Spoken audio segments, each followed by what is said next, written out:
Welcome to this presentation of the Arts Challenge, and today we are going to be looking at this competition, and details are shown on the screen.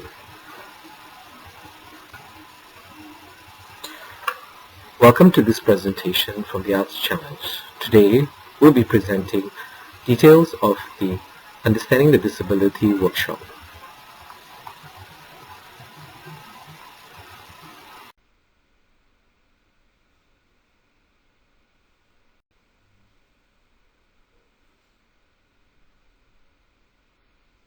Once again, my name is Dr. Bala S. Rajaratnam, and my email address is founder@artchallenge.org.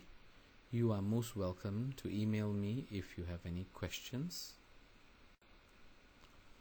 Module 2 will focus on how assistive and rehab technology can facilitate independence.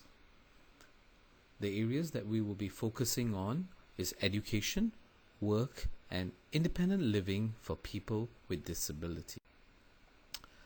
What is assistive technology?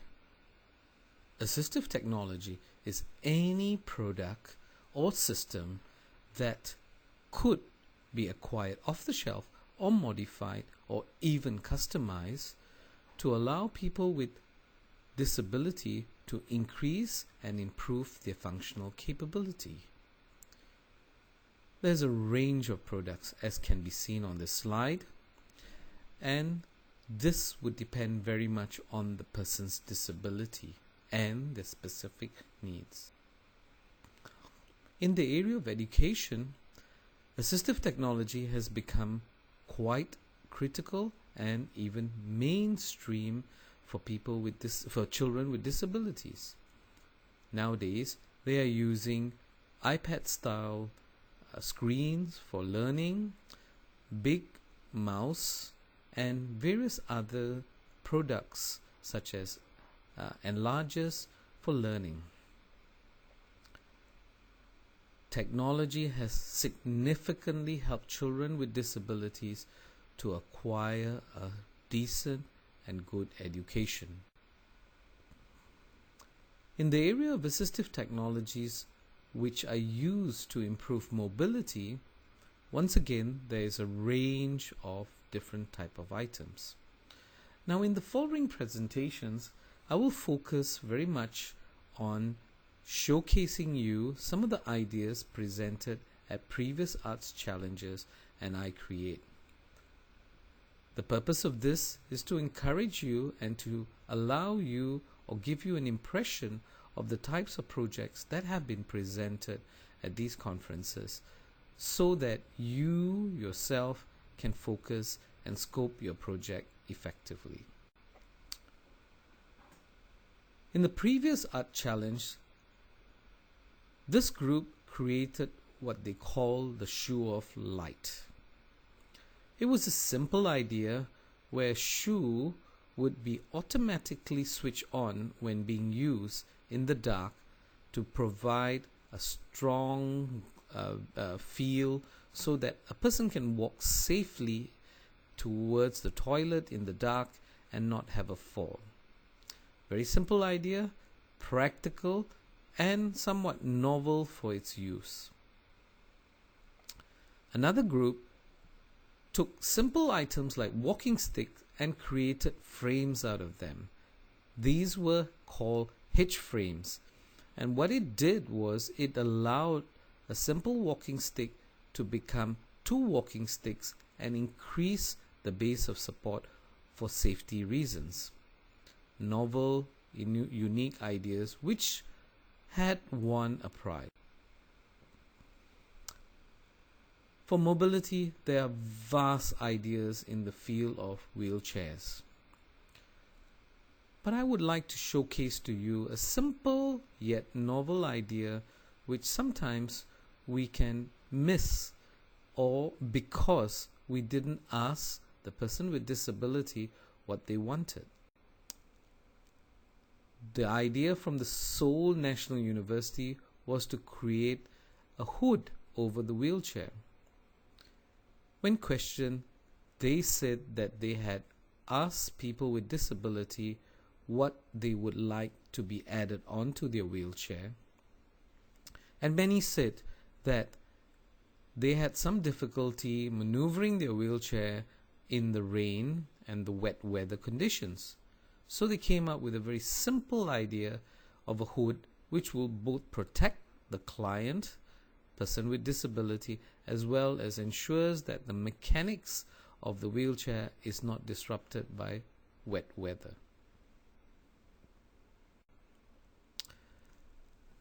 Other types of assistive technologies have been developed for environmental control, as visual aids and as hearing aids. The picture on the left is an idea by a group of students from Korea who marked the key with braille writings. This allowed a person with visual impairment to find the right key to fit the door. Very simple yet practical idea. The picture on the right shows students who've used brain control technology to control various items in the house. This is becoming more and more popular and is useful for many patients who have difficulty with their upper limbs and yet have got the ability to know and to control their brain waves to move or to switch on light switches in the house. I'm sure you've seen some of these items. These items help people with poor grip and function to a poor grip and hand function to be able to manage their own simple activities of daily living and function. One of the projects was a wearable robotic arm. This was useful for people who are unable to control their upper limb movement and require some form of mechanics to be able to move that arm. Another idea was a simple sliding toilet seat. What it does is that it allows the person to be able to move the seat forward so they can sit safely on it and then let it go back. This ensures safety for the patient. Excuse me. There are some simple rules for you as a social innovator, and I will be describing them in what we call the ABCs. A stands for identifying a real problem for the person with disability. They are the users of technology, and you should always consult them at the early stages to find out what the real problem is. B is, when you come up with a solution, keep it simple.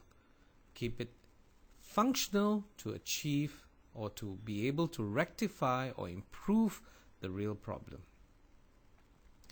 If you think there are more than one solutions, phase them in as version 1, version 2, and version 3. Finally, make sure that you test out your solution on your client, or at least seek their opinion to ensure that the solution solves the real problem. Once again, it's A, B, and C. A, identify the real problem. B, keep the solution simple. C, make sure that your solution solves the problem. The next few slides, I like to focus on sharing some of the success stories of teams that have won the art challenge and gone on to other challenges.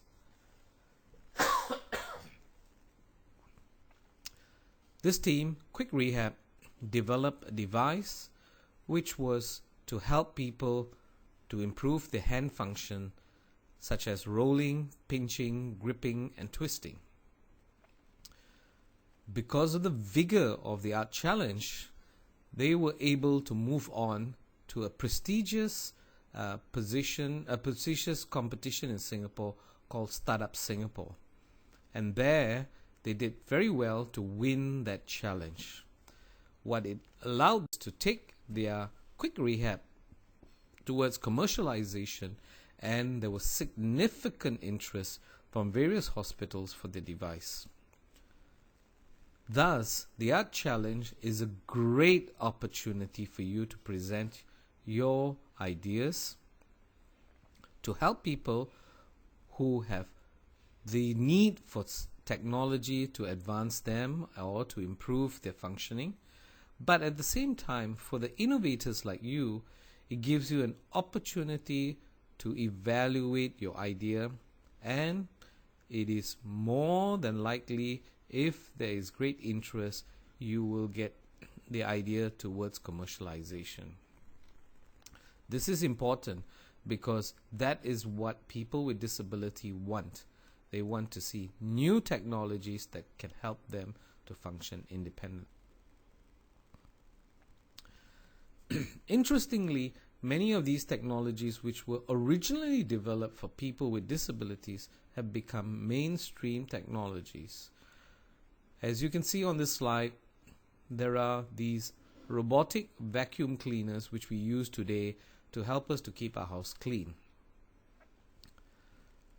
Some ideas are still in the early stages and for example, this idea to create an intelligent robotic dog to help a person with visual impairment is something worthy to consider, and is obviously something that a competition like the Arts Challenge would like to encourage. It encourages creativity, though it may take a bit of time to develop it towards commercialization. This competition is to challenge your creativity, so do focus on that view. Many new ideas are coming up. These are emerging technologies in the area of humanoids, which are being considered for use to help to move people and in the services of hospitals. There are numerous ideas around, and please stretch your mind to consider all of them. To make our world a more inclusive society, design is also very important. I'd like to showcase to you where universal design has been used in making sure playgrounds are accessible for kids. So as you can see on this slide, the children are learning the sign language characteristics. And at the same time, the playground is accessible for a young child who is wheelchair bound. These ideas would be very much appreciated to ensure universal design is used for a more inclusive society. I hope these presentations were helpful to you and would encourage you to create innovative and purposeful projects. Please be free to share your ideas with me via email and your friends and your colleagues to get more motivations and suggestions. Thank you for your time, and I wish you the best in your competition.